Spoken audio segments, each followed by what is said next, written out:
Bill, how did you find carnivore? Well, it's been several years since I'd gone to the doctor, and this July I finally, I don't know, I wouldn't say courage. I got the time, and I thought, well, I need to get checked out, and I went, and the overall first checkup went fine with my doctor. My blood pressure has always been a little bit high and everything, and I've always been a little heavy, so those things all seem fairly normal. But my EKG was fine, and I went away from that visit feeling pretty good about myself. And then a couple days later, the lab work came back on my blood that basically said I was diabetic, and so I probably had been ignoring those signs for quite a while, and so it was, although somewhat of a shock to see it in black and white. I wasn't totally surprised that I've never met a French fry I didn't like. So I've spent a lot of time eating carbs and consuming carbs. So, and this summer I indulged myself. So in late July, when I went to the doctor and got bad blood work, it was a wake up call for me. And so that was at the end of July. And so I spent most of August trying to figure out what I needed to do so that when I came back in October for a follow-up, I wouldn't have to go on medication, because my goal was to not have to go on any type of medication to be healthy. And I figured I could do lifestyle changes. Several years ago, right before COVID, I had done some intermittent fasting that worked quite well. But then I got COVID during the COVID crisis. And although I think the intermittent fasting helped me get healthier to be able to survive that, I just haven't been able to go back to intermittent fasting. And so I kind of didn't think there was anything out there.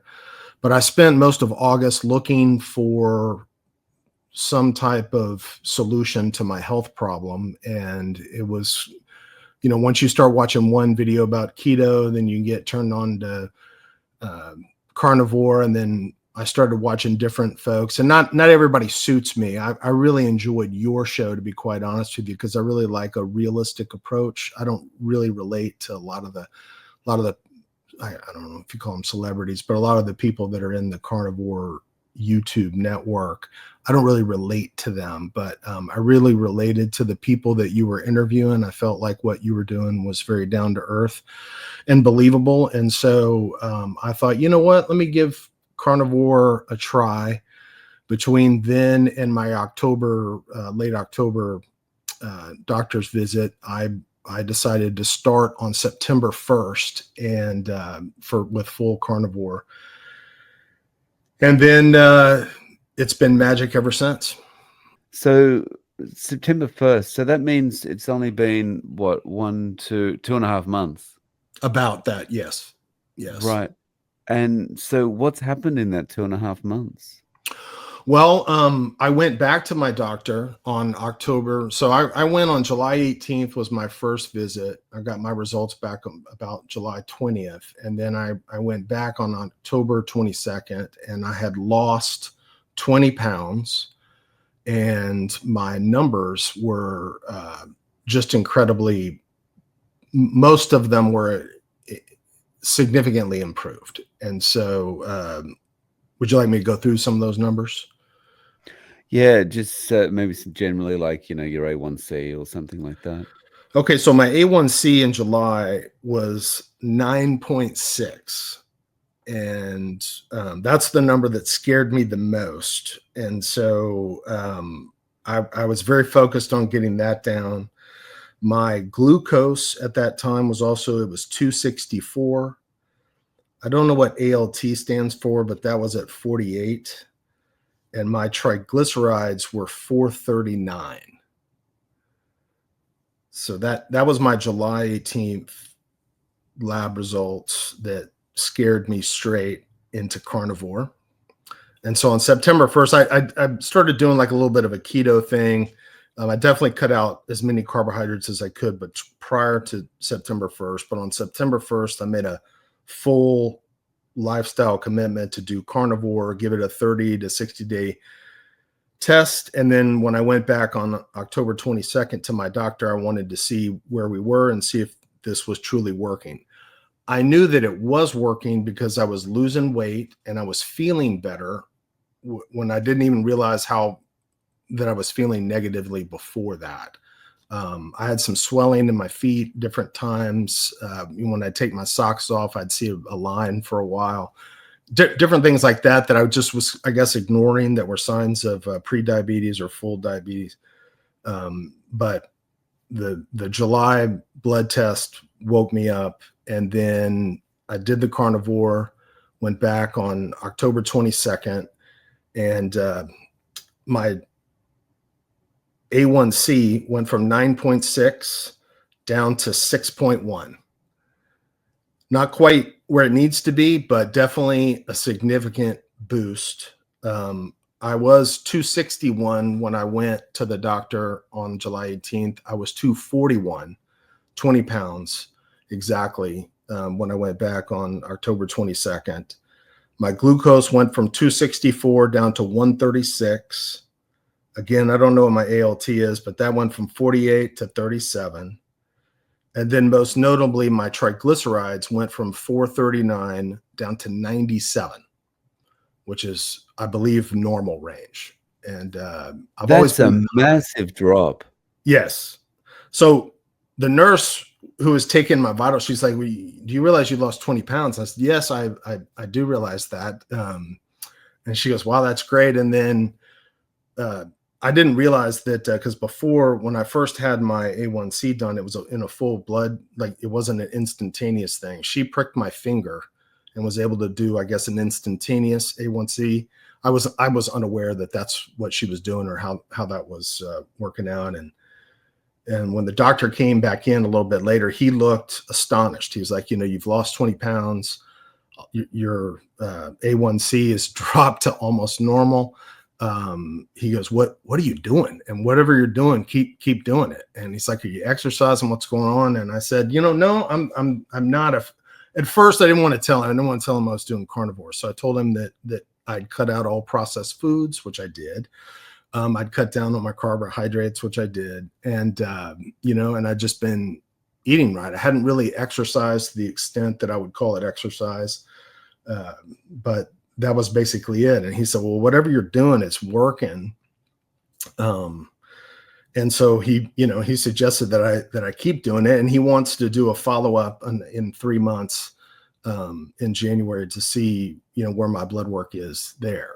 And so that all went really well, right up until the time I felt compelled to tell him that I was doing the carnivore diet. And I'll be quite honest, he's a fairly young guy, and his eyes kind of went, he was shocked, and he was like, wow, I haven't known anybody. None of his patients have at least confessed to him that they've been carnivore. And so he's like, you're my first. And, when I told him that I was eating a lot of fatty meats and a lot of butter and whatnot, he winced. I mean, I saw him just wince. And he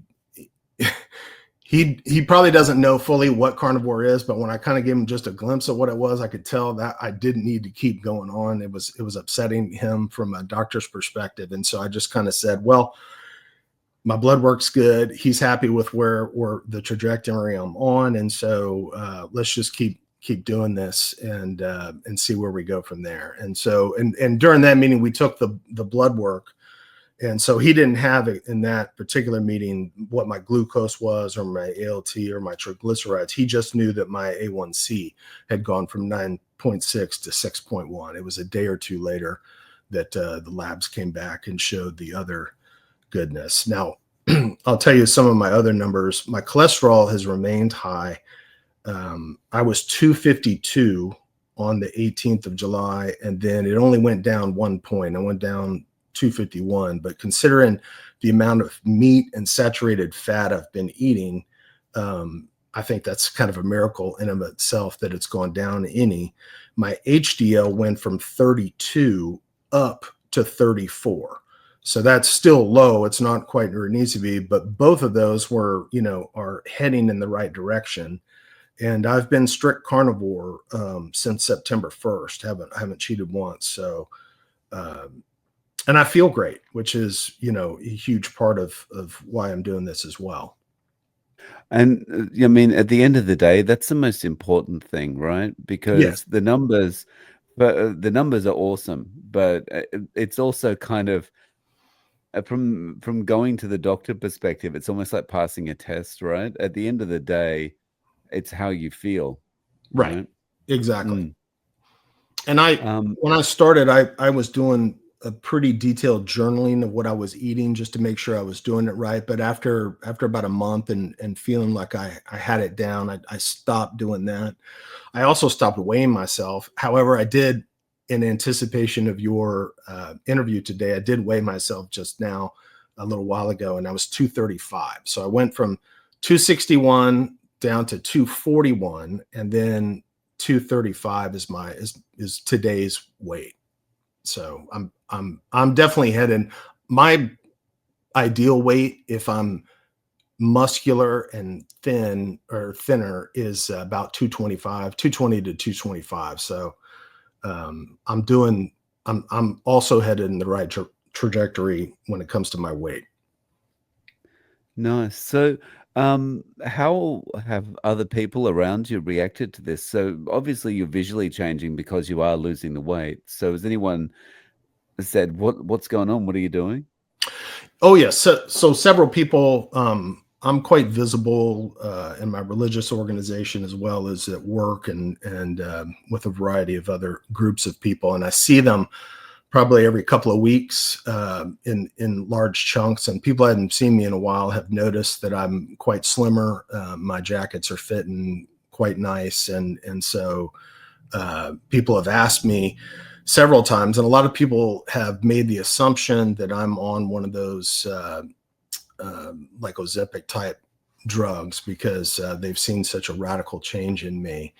And I tell them, no, I've just cut out the carbs and whatnot. And then my kids will let the cat out of the bag and say, no, he's doing carnivore, and my dad's doing carnivore, and they're all excited about it because it's working for me. But I will tell you, it's not. Telling people you're on carnivore is not always the smoothest of sailing. I don't know why there's so much anti-carnivore out there, but a lot of people just have the preconceived notion that it's an unhealthy lifestyle. Suddenly everyone becomes an expert on fiber and vitamin C, right? Exactly.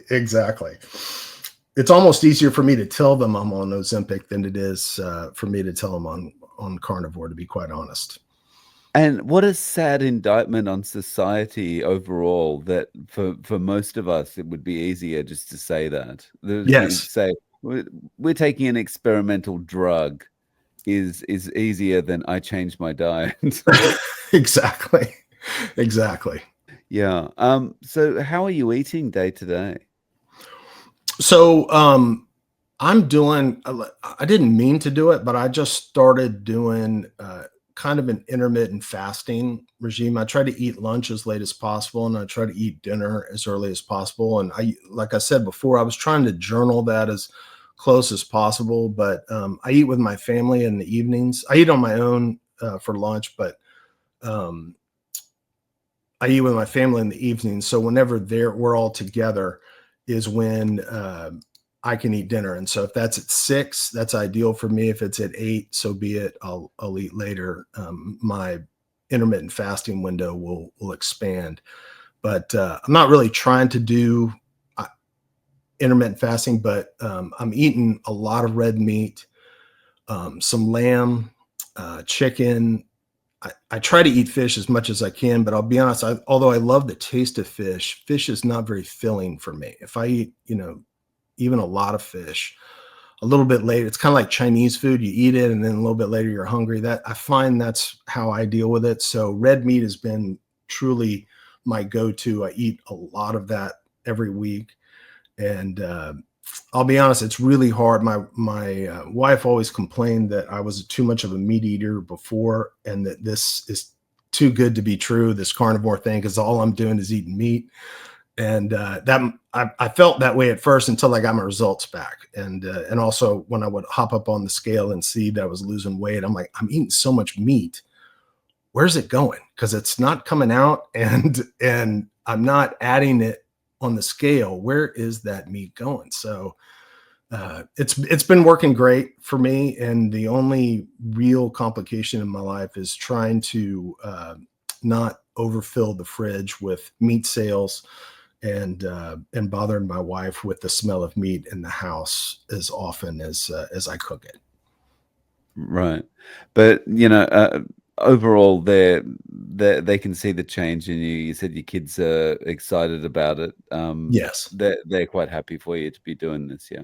yes, they're very Mhm. supportive of me because they can tell that I'm very healthy. I'm not lethargic at all. We went on a long family trip driving, and I was wide awake the whole time. I didn't get sleepy at all during the trip, and so I can tell that I have more energy and more focus. I see people talking about more intelligence. I can't rate whether my intelligence has increased at all, but I can tell you that I'm more focused, and I'm a more alert than I was before starting carnivore. Oh, that's awesome. Has anyone asked you about, uh, like, what are you doing? Oh, that's interesting. How do I start? Not one person has asked me, even though I volunteered to a few folks. I volunteered to help them overcome their eating issues. I have learned that I eat for comfort. I eat for entertainment. I've been addicted to carbs, I guess, my whole life, and food has always been some form of entertainment for me. And I've gone to it way too many times. I have several friends and people I know who are, stuck in that same conundrum. And if you care about someone, you want to help them. And if what's working for you seems to be, once you get into it, it seems to be a solution. I I want to share that with people who struggle with what I think to be the same issues, and so I have voluntarily shared that. But most people feel that I've spoken to feel like they can't start it on their own. It just seems too dramatic. They can't give up. A lot of people can't give up alcohol. That has been a consistent pushback for people in the 50s that I encounter, telling them that you really need to cut back on your alcohol, especially if you're a big wine drinker. To do this right, you need to not have those cheating facilitators, and a lot of people just can't do it because of that. And then a lot of people, I didn't think I would be able to give up French fries or carbohydrates, but you have to get in it to be able to do it. And once you're in it, I think it's a lot easier. And so I try to encourage people to do it slowly, but to get in as quick as possible. And yeah, I think you make a good point there. And it seems impossible for anybody until you've actually passed. It's like you pass a certain point where everything changes, your perspective on things change, and it's like, oh, I don't need those things. I thought Right. I couldn't live without them, but I don't need them anymore. That's exactly right. It took me, like, people are saying, oh, it only took me a couple of days, or took me a week or 2 weeks. It took me 17 days. It took me exactly 17 days to get through, to get my stomach to deal with the situation, to get my mind settled on, this is working. I need to keep going. This is not a fad. We're gonna stick to it. And just to get everything in my life right, it took 17 days to get into carnivore to where I am today, which is, I don't want to say autopilot, because it still takes a lot of creativity on my part. But I'm definitely on the right track, and I don't see any way that I'll get off of it voluntarily. If a friend did ask you, look, okay, I want to get started, tell me what I need to do. What do you think the advice you would give them would be if they wanted to have the biggest chance of success? Well, for me, you have to be in the right mindset. Like, if I, when I got my blood test back, I was like, okay, this is a first alert, red alert situation. We need to hunker down, DEFCON 1. Let's go. What do we need to do to get healthy as quickly as possible? And so I would encourage people, I would point to people like you and others in this genre on YouTube to get some of the basic information. There's a lot of people that have, here's how I started on carnivore. Find a meat that you like, find a butter that's healthy, and if you can tolerate those things, try to stack up on that as much as you can and cut things out. And then look to people like you. I mean, honestly, I've enjoyed I don't know if this is a podcast or show. I've enjoyed watching all of your interviews and seeing the various people, because I relate to different portions of each individual that you have. I pick and choose off the folks that you bring on your show, and I say, hey, that I can relate to that, and hey, that's a situation that I'm totally familiar with. And just by hearing other people that seem at least somewhat situated like I am, it gives me the encouragement and the motivation to sink into this carnivore environment and to stick with it. And, I'll be honest, I'm just an average Joe. I'm not trying to make anything off of this, not trying to be famous. It's why we're not, I'm not doing a video portion of this. I just would really like for other people like me to know that this is a fantastic tool to get you healthy if you're motivated to do it. If you need more motivation to do it, the internet for me has been a big support. Your show has been a big source of support for me. And so that's what's helped me get started and keep me going today. Nice. Thank you. Bill, thank you so much for coming on and sharing your story. I really appreciate your time. Sure. Well, I appreciate your time and all that you're doing for, people that are struggling with optimal health.